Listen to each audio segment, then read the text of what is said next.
So I thought y'all might want to see the ladies this afternoon. These are my mother's little 4 chickens. We got her 4 little baby chicks this spring so that she had something fun to do during the quarantine. And so she has, we call them the ladies. So she has this neat little coop, and the ladies have a swing that they swing on.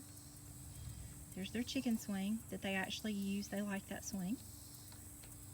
And so we're going to do like a little segment while y'all can watch the ladies and enjoy seeing them. So guys, we're going to be talking about the feasts, the Jewish feasts. And you're thinking, why in the world are we talking about the Jewish feasts? What does that have to do with us as Christians? And so there are 7 Jewish feasts. And the cool thing about those feasts is that some significant things happened to Jesus on 3 of those feasts, okay? We know from the Bible, there's nothing new under the sun. And God is a God of order.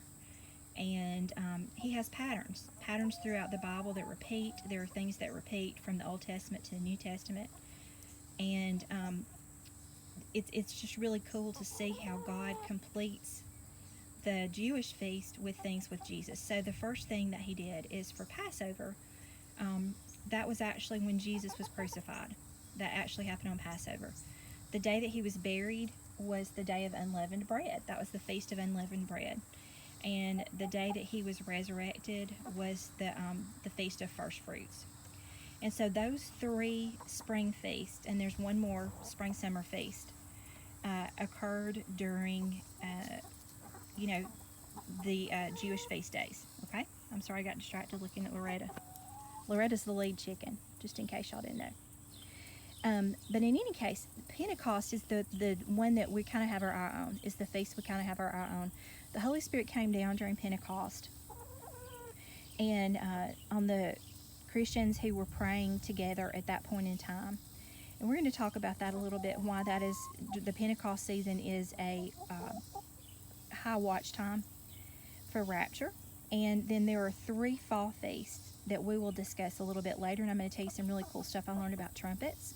I'm going to tell you a little bit about what the Jewish rabbis, the Orthodox rabbis at this point, are saying about their Messiah that they're predicting is coming soon. I'll tell you some things from some news articles about that, and we're going to dig into that a little deeper. Oh, look, all the ladies are here. Hey, babies. Hey, ladies. Is it you, Loretta? Is it you? When they were little, we had like little, we took little highlighters, which are water soluble, and they had stripes in a particular color, so we knew who was who. But as they started getting their real feathers, it was not possible to do that. So we need to get the little leg bands so that we know who's who. I see you. I see you, ladies. You gonna get on the swing? Anybody? Nobody's swinging today? Okay. But in any case, we'll get into the feast a little bit later on, and I hope y'all are having a good afternoon and that y'all enjoy seeing the ladies. All right, bye-bye. We're going to have a guest dog probably for our discussion. That's Roxy Pup. She's our little old puppy. So y'all can tell probably since I haven't filmed outside in a while that the leaves are starting to turn, which makes me unhappy because I'm not ready for summer to be over with. Got some interesting things to talk to you about the Feast of Trumpets. So the Feast of Trumpets actually has 3 names, okay? Feast of Trumpets is the first of the fall feasts. There's, of course, 7 Jewish feasts. We talked about them earlier. We've got Passover, unleavened bread, first fruits. Those have all been fulfilled by Jesus with his death, his burial, and his resurrection. And then Pentecost, where the Holy Spirit came down onto the believers and with the tongues of fire when they were praying. And that's been partially fulfilled, but so far not fulfilled are the fall feasts. So the first fall feast is called Trumpets, or the Feast of Trumpets, but that's actually just what the Gentiles call it. Jewish people do not call it the Feast of Trumpets. That's a Gentile thing. It's also called Rosh Hashanah, which is like a new year, or it's actually called, I think, the head of the year or the beginning of the year.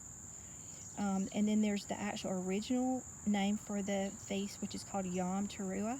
Hope I have pronounced that correctly. I apologize if I haven't. So this is the only feast that we don't know why they celebrate it. There is no explanation in the Torah for why they celebrate Yom Teruah. The original name, the Yom Teruah, means basically to make noise. And it can be a noise caused by people, yelling, a noise caused by people, making noise doing trumpets, or, just it's a noise making. So there's lots of different speculation about why here's this mystery feast and we don't really know what it is. So the reason it's called Rosh Hashanah by modern day Jewish people is because during the Babylonian captivity, that is when the Babylonians celebrate the first of the year, the new year. And so the Jewish people became used to doing that, and so they just switched and they started celebrating Rosh Hashanah as the first of the new year, the Jewish New Year. It's not what God told them to do. God actually told them to celebrate the first of the year in the spring, and he told them when. But, just like people move to another country and they take on their customs and such, when they were in exile, they took on some of the Babylonian customs. So that's kind of why it is considered to be Jewish New Year. So some of the things that I read about Yom Teruah, which is also Rosh Hashanah, which is also Feast of Trumpets, is that they basically, some of the I'm just going to call it the tradition, the Talmudic tradition, states that basically God is saying, if you will call on me, I will answer you. And he is asking them on that particular day to call on him and that he will answer them. It gives some examples in the Bible of times where the Jews were told to call upon God and he would answer for them in battle. So I think that's kind of interesting that he's telling them to make this noise on Yom Teruah. They actually blow the shofar on that day. That's one of the things that's really very traditional. I think they blow the shofar 100 times during the day.